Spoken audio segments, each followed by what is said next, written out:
नमस्कार. मुलांका रोज रोज सकाळचो तोच तोच नाश्ता खाऊन कंटाळा येता. मग अधीमधी असा काहीतरी झटपट चटपटीत करून दिला का एकदम आवडीन खातात. आज मी केलंय रव्याचो उत्तप्पा. एका मोठ्या वाडग्यात 1 वाटी रवो, अर्धी वाटी दही, अर्धा चमचो मीठ घातलंय.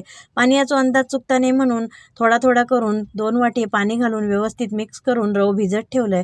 अर्ध्या तासान मिक्सरच्या भांड्यात काढून परत फिरवून परत वाडग्यात ओतून घेतलंय. त्याच्यात किंचितसो सोडो घालून घेतलंय.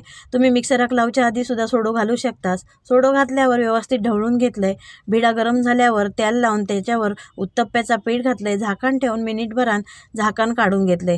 हयसर बघा चांगली जाळी पडली आहे. ह्याच्यापेक्षा जाळी पडत होई तर तुम्ही किंचितसो सोडो अजून घातलास तरी चालता, पण सोडो पचनाक चांगलो नसता म्हणून मी थोडंसोच घातलंय. नंतर कांदो, टोमॅटो, हिरवी मिरची, कोथिंबीर घातलंय. दुसऱ्या बाजून सुद्धा पलटून शेकवून घेतलंय. मस्तपैकी झटपट चवीक 1 नंबर असो रव्याचो उत्तप्पा तयार झालो. खोबऱ्याच्या चटणी बरोबर मुलांका खाऊक दिले.